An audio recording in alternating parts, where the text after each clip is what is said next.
Et salut les bichons, c'est Anthony pour Bichon TV. Aujourd'hui je teste ce perforateur burineur de chez iCoki. Allez, générique.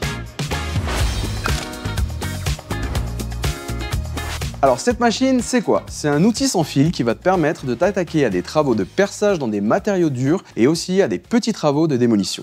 Avec cette machine, tu vas pouvoir donc réaliser des perçages, mais aussi du chevillage dans des matériaux type béton, ça va être 90% du temps, et tu vas pouvoir l'utiliser en mode burinage pour déposer pourquoi pas un carrelage.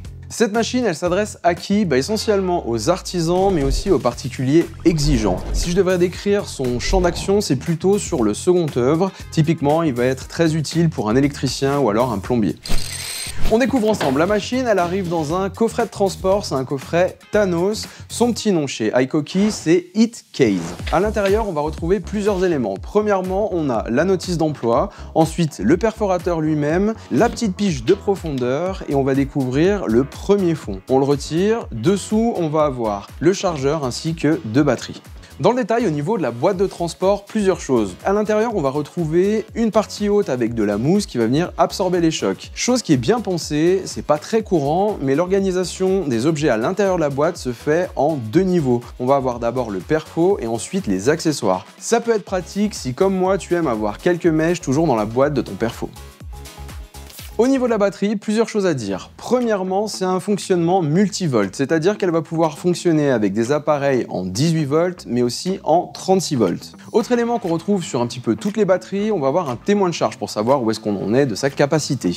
Information importante sur cette batterie-là, elle a des petites grilles d'aération qui permettent de la ventiler, notamment au chargement, ça c'est très bien vu. Enfin, sur le dessous de la batterie, on retrouve la capacité en 18 et en 36. Si tu l'utilises avec un outil qui prend du 18 volts, tu vas avoir 5 ampères-heure de capacité, et si tu travailles avec un outil en 36 volts, là tu vas descendre à 2,5 ampères-heure de capa. Au niveau du chargeur, plusieurs choses à dire, il est assez simple mais bien pensé. Pour la partie rechargement, on va avoir des statuts qui sont ultra clairs. Il y a une diode avec différentes couleurs, elle nous affiche un état et c'est très simple. On positionne la batterie dessus, le ventilateur se lance, ça vient la refroidir, ça aussi c'est bien vu.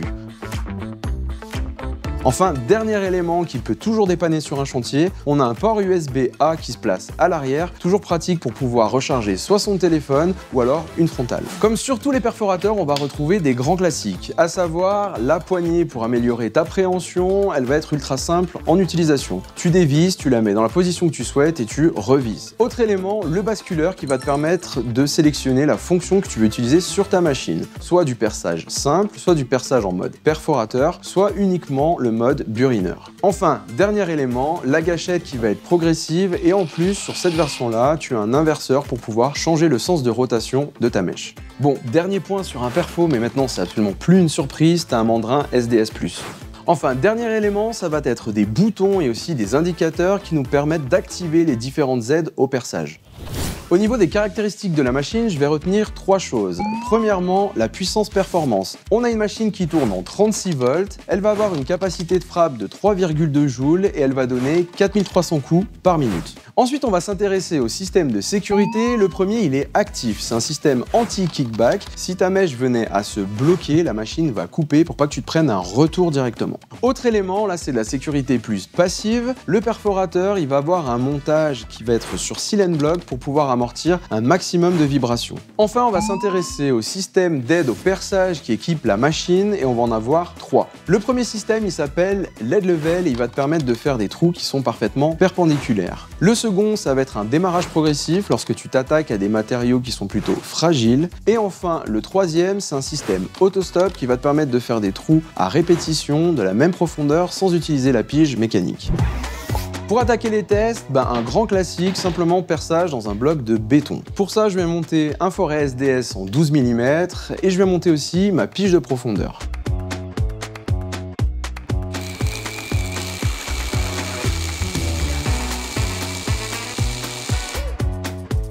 Je réalise les 2 premiers trous et là-dessus, RAS, ça se passe très bien, le perfo tape bien, j'ai rien d'autre à te dire. À ce moment-là, j'ai envie de tester la fonction autostop. J'ai fait mes 2 premiers trous avec une pige mécanique. Je viens activer la fonction d'apprentissage sur le perforateur. J'appuie longuement sur le bouton, il y a la petite diode bleue qui se met à clignoter. Je viens faire un nouveau perçage qui me servira de référence. La machine a appris. Maintenant, je démonte la pige mécanique et je vais refaire à nouveau 2 trous, mais cette fois-ci en utilisant uniquement la fonction autostop. La machine devrait s'arrêter exactement au même niveau. Donc là, ça a coupé.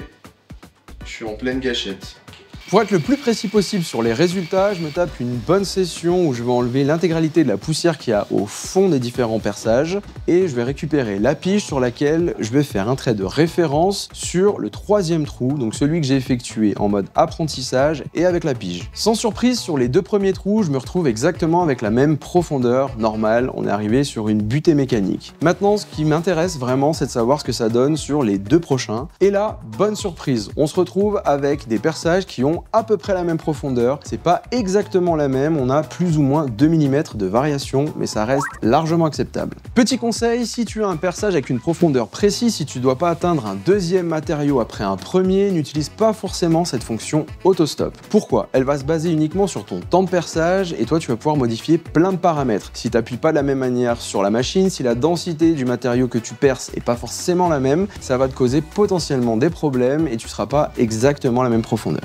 Une autre fonction intéressante de cette machine que j'avais vraiment envie de tester, c'est le LED level. Il est censé te permettre de faire des trous qui sont parfaitement perpendiculaires. Pour l'activer, il faut simplement appuyer sur un bouton, il y a 2 petites LED qui s'allument de part et d'autre de ta machine. En fonction de la manière dont tu te places, tu vas avoir plusieurs indications. Soit tu as un vert qui clignote, ça veut dire que tu t'es décalé d'à peu près 5 degrés par rapport aux 90 de référence, et lorsqu'elle bascule en rouge, là t'es allé bien plus loin, t'es à plus de 10 degrés de différence. Maintenant que j'ai compris comment fonctionne cette aide au perçage, je me lance dans la réalisation d'un trou avec une mèche de 50 cm.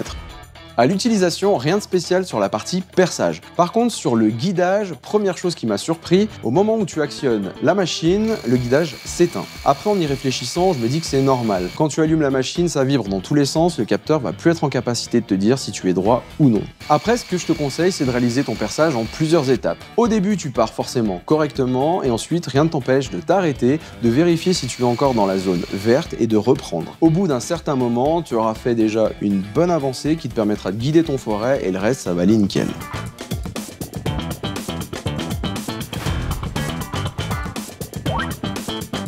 Bon, après s'être amusé sur ce bloc de béton, on va enchaîner avec quelque chose de plus classique. On se retrouve pour du petit chevillage et ça au garage.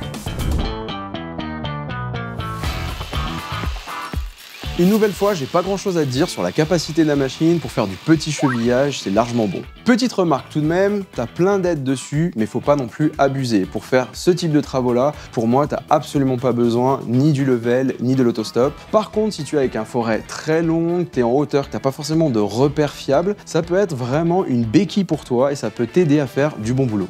Pour conclure sur ces différents dispositifs d'aide, je vais m'attaquer à des matériaux qui sont plus fragiles et pour ça je vais solliciter la machine en version démarrage progressif. On va réaliser une série de trous sur de la brique, qui est un matériau qui a tendance à casser. Pour les 2 premiers, je n'active pas la fonction et je rentre plein pot directement dans la brique et là ça se passe pas forcément très bien. Pour les 2 suivants, je vais démarrer de manière progressive mais en faisant une gestion directement à la gâchette. Et là, j'obtiens un résultat qui n'est pas forcément meilleur que les 2 précédents. Pour en finir sur les systèmes d'aide, le démarrage progressif, il va te permettre de faire un travail qui est un petit peu plus propre, mais il n'y a absolument rien de révolutionnaire. Pour moi, il va surtout t'aider à faire un démarrage propre sans forcément riper. Après, à l'utilisation avec des matériaux difficiles, on va rester sur les mêmes problématiques. On enchaîne sur une autre fonction de la machine, mais pour moi, celle-ci, c'est vraiment une fonction de dépannage. D'ailleurs, iCoki ne fournit même pas un adaptateur mandrin SDS vers un mandrin classique pour pouvoir utiliser des forêts. L'idée, c'est quand même de pouvoir te dépanner, comme là je te le fais voir, tu peux réaliser un trou sur du métal avec un forêt classique, ça va fonctionner, mais c'est pas l'idéal. Dernière fonction de cette machine, c'est le mode burinage. Pour ça, je vais venir monter un burin, c'est pas forcément le plus adapté, et je vais m'attaquer à un morceau de béton.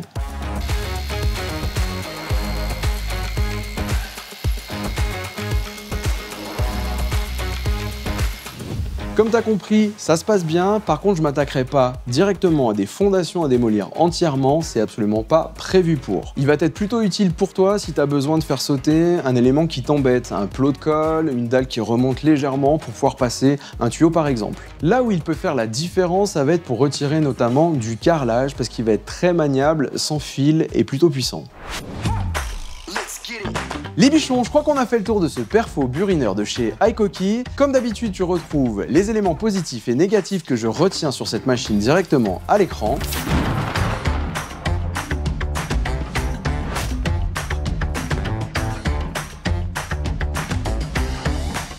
Tu retrouves toutes les informations de ce produit en description. Si tu as aimé la vidéo, n'hésite pas à lâcher un like ou en parler en commentaire. Et comme je te dis toujours, bosser c'est bien, avec le bon matos c'est mieux, donc fais-toi plaisir et prends soin de toi.